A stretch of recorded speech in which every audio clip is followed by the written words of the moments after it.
अस्सलाम वालेकुम दोस्तों, मैं मलिक जुल्फ़कार तुसाडे पे मेरा यूट्यूब चैनल मलिक जुल्फ़कार 11। आज मंडी में बहुत ही ज़बरदस्त महफिल मिलाप थी ना पे जिन्हें खसूसी अहमद सैयद ज़ियाद हुसैन जाल साहब दी मौलाना साकिर बजर दे शिगिर्दे चलते तक बाहर निकल मंडी का माहौल भी और खसूसी अहमद सैयद ज़ियाद हुसैन जाल साहब दी खाना वगैरह पकड़ा भी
नारे रिसालत नारे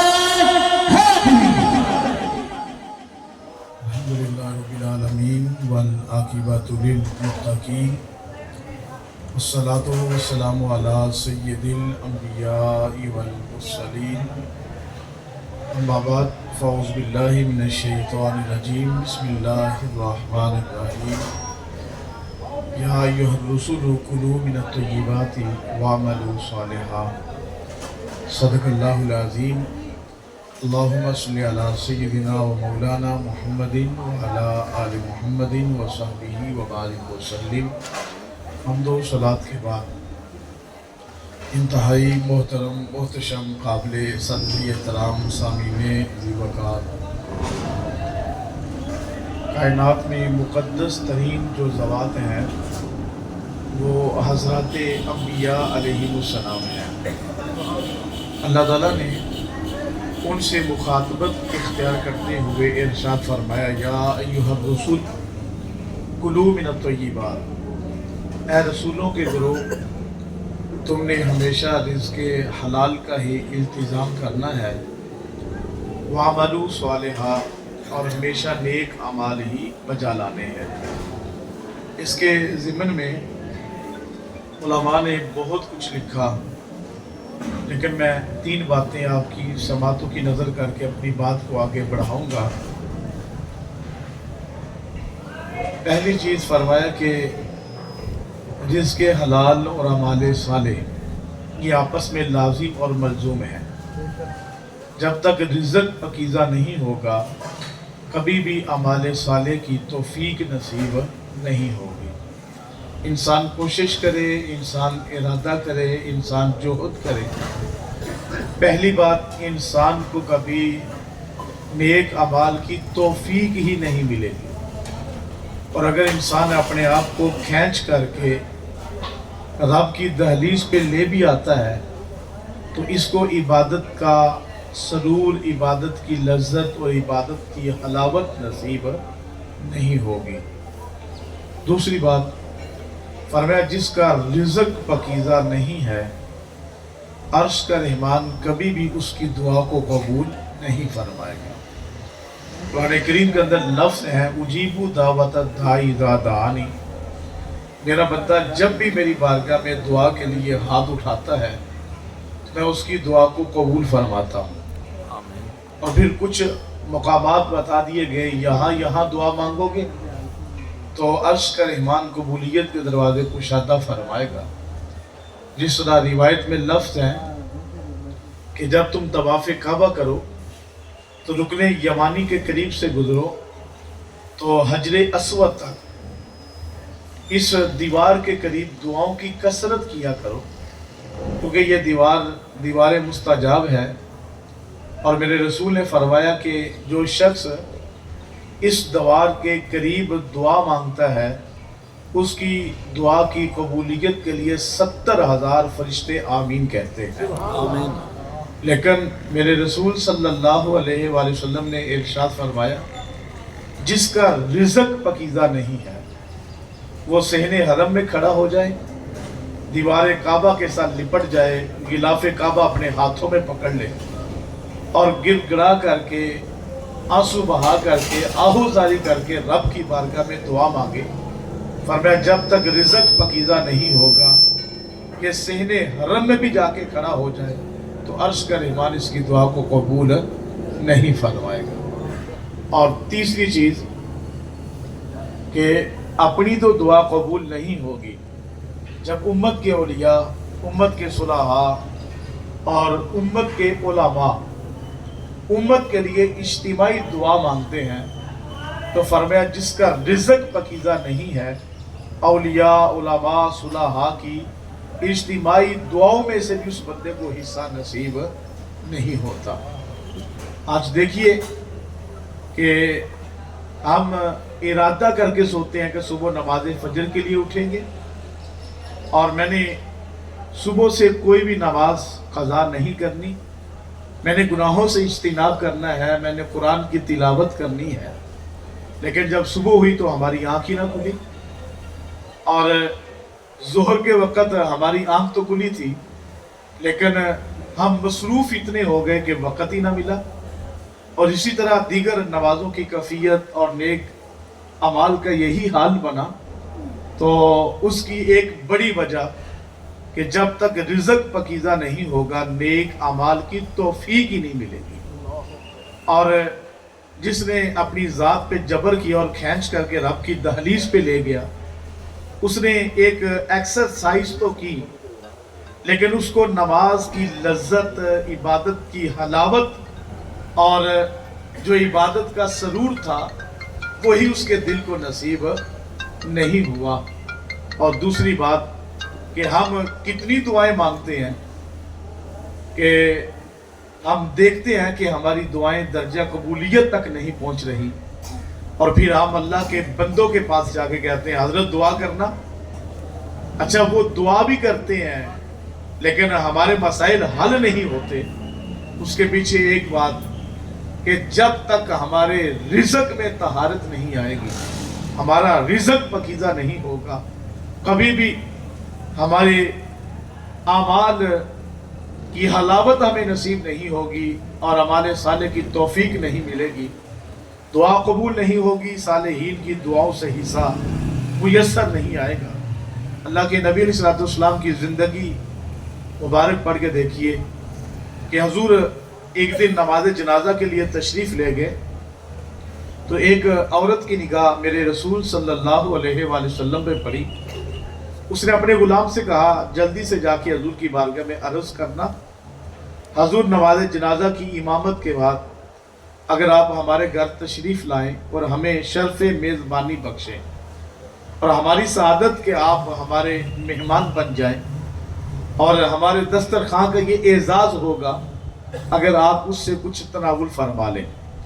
अल्लाह के नबी अलैहिस्सलाम ने दावत को कबूल फरमाया। एक मुसलमान के जो दूसरे मुसलमान पे हकूक़ हैं, उनमें से एक हक ये भी है कि जब एक मुसलमान तुम्हें दावत दे तो उसकी दावत को कबूल फरमाओ। तो मेरे रसूल सल्लल्लाहु अलैहि वसल्लम तशरीफ़ ले गए। इसने बकरी का गोश्त बनाया, पका करके मेरे रसूल के सामने दस्तरखान पे रख दिया।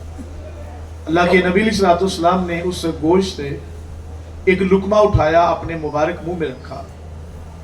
इमाम अबू दाऊद फरमाते हैं मेरे रसूल उसको चबाते हैं लेकिन चबाया नहीं जाता, उसको तनावुल फरमाने की कोशिश करते हैं लेकिन हलक से नीचे नहीं उतरता। आपने वो लुकमा निकाला, दस्तरखान पे रख दिया। जब दस्तरखान पे रखा तो लोगों ने देखा कि हजूर ने अपने मुबारक मुंह से नवाला निकाल के दस्तरखान पे रखा। वजह क्या बनी?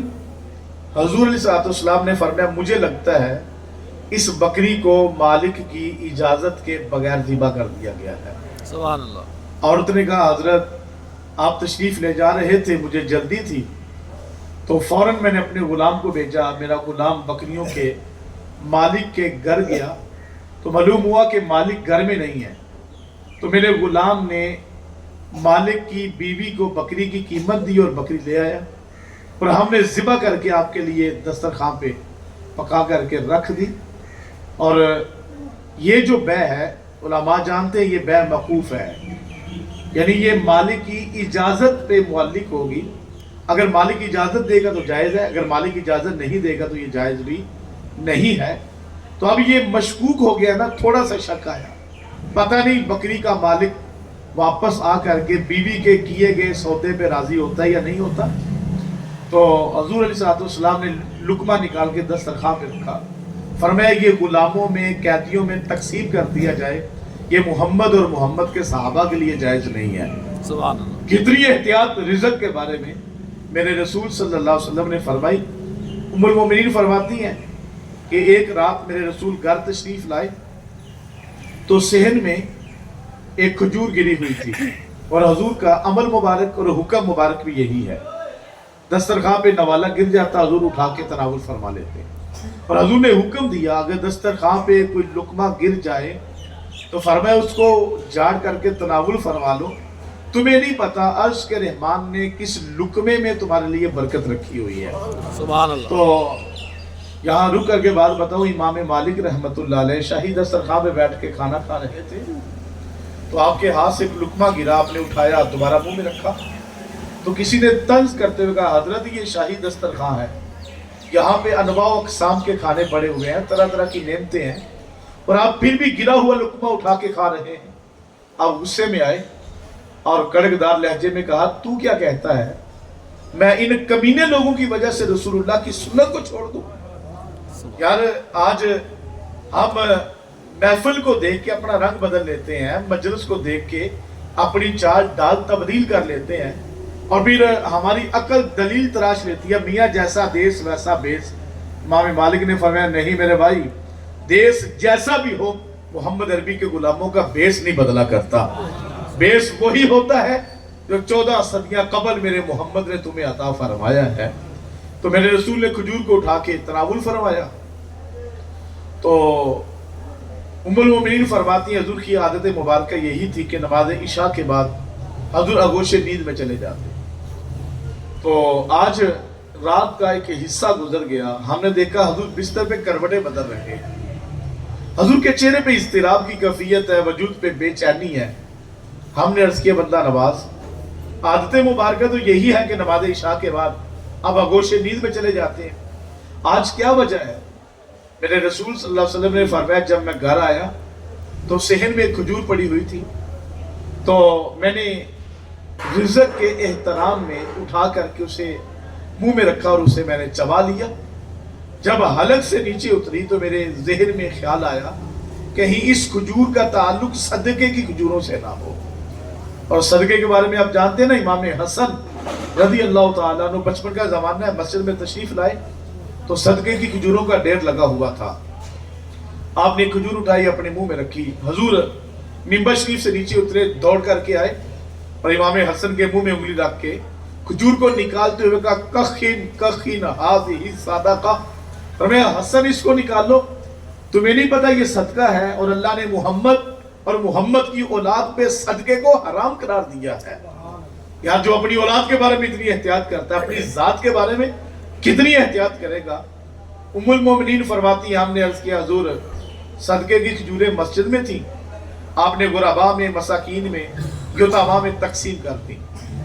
ये जो खजूर सहन में थी ना, इसका ताल्लुक सदके की खजूरों से नहीं बल्कि इसका ताल्लुक तो घर की खजूरों से है। जब हमने ये बात कही ना तो कहते हैं थोड़ी देर गुजरी कि हजूर की खराटों की आवाज हमारे कानों में आने लगी। इत्मीनान की नींद मेरे रसूल सो जाते हैं। यहाँ रुक करके एक बात बताना चाहूंगा, हम गुलाम रसूल भी हैं, हम आशिक रसूल भी हैं, हम मुहिब्बे रसूल भी हैं। हमने कलमा भी रसूलुल्लाह का पढ़ा है और हमने दीन भी रसूलुल्लाह का कबूल किया है। जिस रसूल का कलमा हमने पढ़ा, जिस रसूल से मोहब्बत का दावा हम करते हैं, वो रसूल एक खजूर तनावुल फरमाए अपने सहन से गिरी हुई, उठा करके صرف شک گزرے کہیں اس کا تعلق صدقے کی کھجوروں سے نہ ہو تو رات گزر جاتی ہے، چین کی نیند نہیں آتی۔ آج ہم حرام ڈیروں ڈیر کما لیں اور ہم جو ہے وہ آنے والوں کو لوٹ بھی لیں اور پھر حرام کما کر کے اس کو خود بھی کھائیں، اپنے بچوں کو بھی کھلائیں اور رات کو مزے کی نیند خراٹے لے کے سو جائیں، تو میرے بھائی ضمیر کی عدالت کے کٹہرے میں کھڑے ہو کر کے ہمیں سوچنا پڑے گا کہ ہم نے لا الہ الا اللہ صرف لفظوں کی حد تک پڑھا ہے، ہمیں ان لفظوں کا نور نصیب ہی نہیں ہوا۔ اگر لفظوں کا نور نصیب ہوا ہوتا، محمد عربی کے دین کا نور ہمیں ملا ہوتا، تو ہمیں حرام کا ایک لقمہ بھی پریشان کر دیتا، حرام کا ایک لقمہ بھی ہماری نیندوں کو اڑا کے رکھ دیتا۔ یہاں رک کر کے ایک اور بات بھی بتانا چاہوں گا میرے بھائی، جس طرح یہ شراب حرام ہے، جس طرح یہ سود حرام ہے، جس طرح غلط بیانی کر کے سودا بیچنا حرام ہے، اسی طرح میرے بھائی شریعت نے اور میرے رسول نے اور میرے رب نے قرآن میں جو بہن اور بیٹیوں کا حصہ متعین کر دیا ہے نا، اس حصے کو ضبط کر جانا بھی حرام ہے۔ جب قرآن نے کہا ہے کہ بیٹی کو اتنا دیا جائے گا، بہن کو اتنا دیا جائے گا، اور ہم جو والدین کے انتقال کے بعد سارے بھائی جڑ کے بیٹھتے ہیں اور بہنوں کو بلا کر کے کہتے ہیں بتاؤ تم نے والدین کا گھر رکھنا ہے یا حصہ لینا ہے؟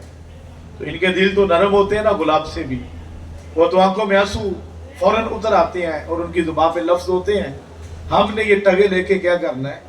ہم تو اس دہلیز کو ہی آباد دیکھنا چاہتے ہیں جس دہلیز پہ ہمارے والدین نے مسکراتے ہوئے کبھی زندگی گزاری تھی۔ سبحان اللہ۔ لیکن میرے بھائی حرام کا ایک لقمہ بھی پریشان کر دے تو سمجھ لیں کہ دل میں دین اسلام کا نور موجود ہے اور محمد عربی کے کلمے کا نور ہمیں نصیب ہوا ہے۔ میں بات سمیٹتا ہوں، جناب صدیق اکبر رضی اللہ تعالی عنہ 3 دن گزر گئے فاقے کی کفیت میں ہے، تو آپ کے غلام کی نگاہ جب چہرہ صدیق پہ پڑی تو پریشان ہوا کہ رنگ بھوک اور فاقے کی وجہ سے پیلا پڑ گیا، فوراً اٹھا اور کھانا تلاش کرنے کے لیے نکل گیا۔ تھوڑی دیر کے بعد آیا تو اس کے ہاتھ میں کھانے کا ایک تش تھا، گرم ہونے کی وجہ سے دھواں اٹھ رہا تھا، تو اس نے لا کر کے جناب صدیق اکبر کے سامنے رکھا۔ آپ نے ہاتھ آگے بڑھایا اور ایک لقمہ توڑ کر کے اپنے منہ میں رکھا، چبا کر کے حلق سے نیچے ٹپکا دیا۔ غلام نے کہا حضرت خلاف معمول کام کیا آپ نے، زندگی گزر گئی، جب بھی میں آپ کے سامنے لا کے کھانا رکھتا آپ مجھ سے سوال کیا کرتے تھے یہ کہاں سے لائے ہو، میں بتاتا، اگر آپ کا ذہن مطمئن ہوتا تو کھا لیتے ورنہ انکار کر دیتے۔ آج آپ نے سوال ہی نہیں کیا، تو آپ نے فرمایا کہ بھوک کی شدت تھی، کھانے کو دیکھا تو دل ادھر مائل ہو گیا، اب مجھے بتاؤ کہاں سے لائے ہو۔ اس کے لبوں پہ ایک مسکراہٹ سی آئی، اس نے کہا حضرت آپ جانتے میں زمانہ جاہلیت میں اسلام لانے سے قبل جادوگر تھا، کاہن تھا بہت بڑا، تو حضرت فلاں قبیلہ ہے نا اس کے قریب سے میں گزرا تو ان کی ایک عورت بیمار تھی، مجھے انہوں نے آواز لگائی، کہا تم جادو کے ماہر ہو، جادو کے لفظ پڑھ کے اس کے اوپر پھونک ڈالو، ہو سکتا ہے لات منات حبل عزا اس کو شفا دے دے۔ اور بھی یہ کہکا لگا کے ہنسنے لگا، حضرت لات منات حبل عزا بلا کیا شفا دے گے؟ تو میں نے جادو کے لفظ پڑھے، اس کے اوپر پھونک ڈالے، حضرت وہ عورت شفا یاب ہو گئی۔ انہوں نے میرے ساتھ وعدہ کیا کہ تیرے اس احسان کا بدلہ ہم ضرور جتلائیں گے۔ آج میں آپ کے لیے کھانا تلاش کرنے نکلا تو وہاں شادی کا ماحول تھا، مجھے دیکھا اور اس احسان کے بدلے میں یہ کھانا انہوں نے اپنے برتنوں میں ڈال کے مجھے دے دیا۔ جناب صدیق اکبر رضی اللہ تعالی عنہ کا وجود کپ کپانے لگا اور چہرہ زرد ہو گیا، فوراً انگلی اپنے حلق میں رکھی، کیا کرنے لگے؟ فاقہ ہو اور پھر ایک لقمہ چبایا ہو تو کیسے کیا آئے گی؟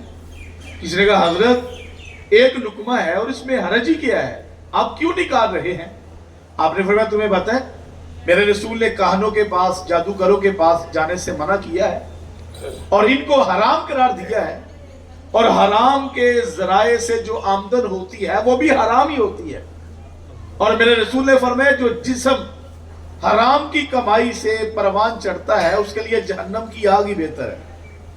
میں تو اس لقمے کو نکالوں گا. بھر کے پانی پیئیں اور پھر آپ کیا کریں, جب کہہ کے ساتھ پانی نکلے گا تو کھانے کا لقمہ بھی آ جائے. آپ نے آپ خورا منگوایا, پیٹ بھر کے پانی پیا, جب پیٹ بھر گیا تو آپ نے حلق میں انگلی ڈال کے کہہ کی تو پانی کے ساتھ وہ لقمہ بھی باہر آیا. اور پھر فرمایا اللہ کی قسم اگر اس لقمے کو نکالنے کے لیے ابو بکر کی جان بھی نکل جاتی, ابو بکر پھر بھی اس لقمے کو نکال کے ہی دم لیتا. اب دیکھیے یہاں دو باتیں, ایک رزق کی پاکیزگی اور دوسرا عقائد کی پختگی. اور یہ ادارت المصطفیٰ کی خصوصیت ہے کہ ادارت المصطفیٰ کبھی بھی ذوف الاعتقادی نہیں سکھاتا, ہمیشہ عقائد کی صحت کا درس دیتا ہے. جناب صدیق اکبر رضی اللہ تعالیٰ نے جادوگر کی کمائی کو بھی جو ہے وہ اپنے لیے روا نہ رکھا.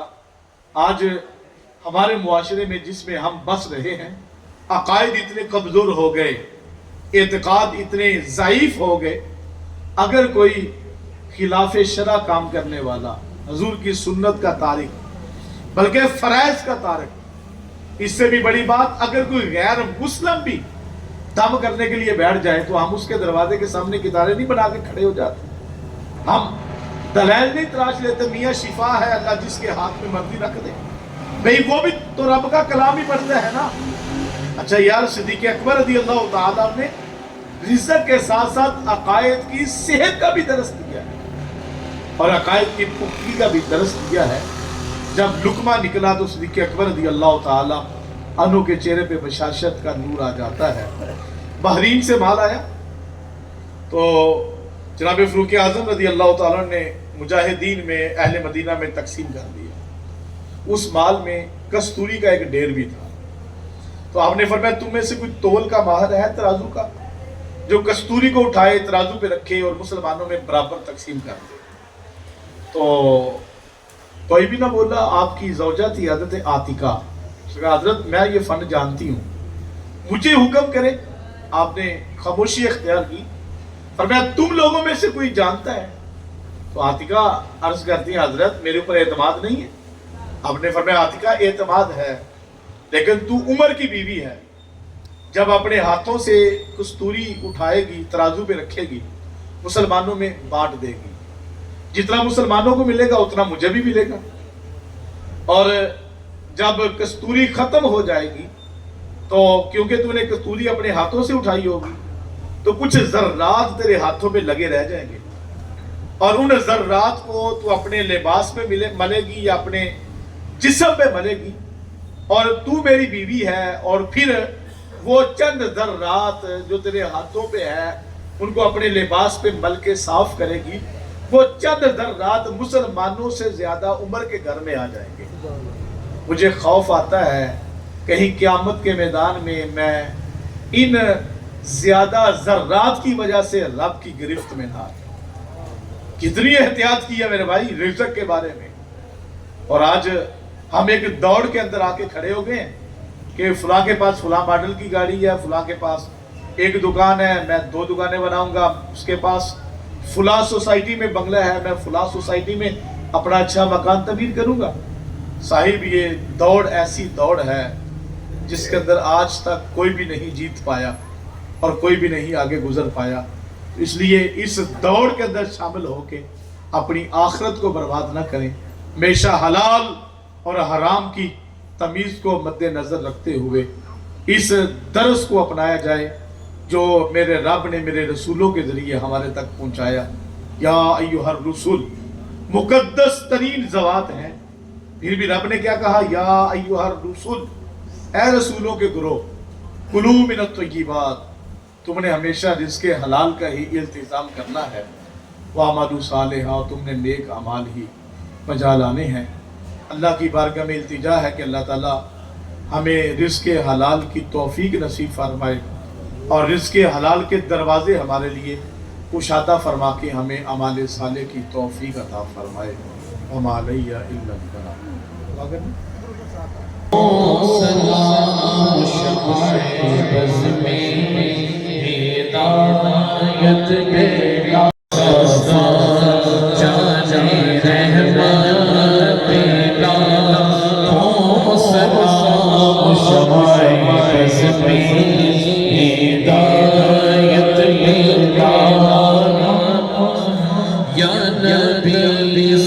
سلام علیک یا رسول سلام علیک یا حبیب سلام علیک صلوات اللہ علیک یا نبی سلام علیک یا رسول سلام علیک یا حبیب سلام علیک صلوات اللہ علیک انت نور اللہ فجرا جئت بعد عسر ربنا عليك قدرا يا إمام الأنبياء طلع وعلى آل محمد وصحبه وبارك وسلم۔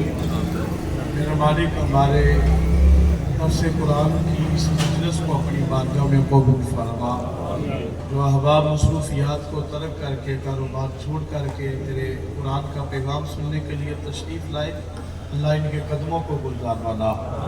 اے میرے مالک اپنی خاص رحمتیں کرم نوازیاں ہم سب کے شامل حال فرما، اللہ ہم سب کے لیے رزق حلال کے دروازے کشادہ فرما، اللہ حرام سے اجتناب کی توفیق عطا فرما۔ اے میرے مالک اعمال صالح کی توفیق مرحمت فرما، افعال کبھی سے بچ کے ہمیں افعال حسن کرنے کی توفیق نصیب فرما، نہ بیماروں کو عافیت والی لمبی زندگی عطا فرما، ہمارے فوت شدگان کی مغفرت فرما، نہ جو بے اولاد ہیں صالح نرینہ اولاد نصیب فرما، جن کو اولادیں عطا فرمائی ان کی اولادوں کو دین کی راہوں کا خادم بننے کی توفیق عطا فرما، جو دوست درس قرآن کا اہتمام کرتے ہیں لوگوں کی ہدایت کا ذریعہ بنتے ہیں، اللہ ان کے قدموں کو استقامت عطا فرما، سینوں کو قرآن کا نور نصیب فرما، آمین۔ ہماری پیشانیوں کو سجدوں کی لذت سے آشنا فرما، ہماری آنکھوں کو حیا کا نور عطا فرما، اور ہمارے دلوں کو اپنے ذکر کی چاشنی عطا فرما، کانوں کو قرآن اور حدیث کے نغمے نصیب فرما، چلنے والے قدموں کو ہمیشہ اپنی راہوں کا مسافر رکھنا، اور پھیلنے والے ہاتھوں کو ہمیشہ اپنی ہی بارگاہ میں پھیلنے کی توفیق عطا فرما۔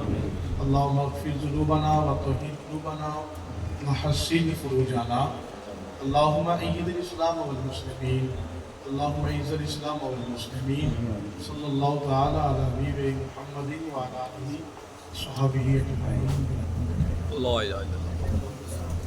لم يكن له كفوا أحد بسم الله الرحمن الرحيم قل هو الله أحد بسم الله الرحمن الرحيم قل هو الله أحد الله الصمد لم يلد ولم يولد وملائكته يصلون على النبي يا أيها الذين آمنوا صلوا عليه وسلموا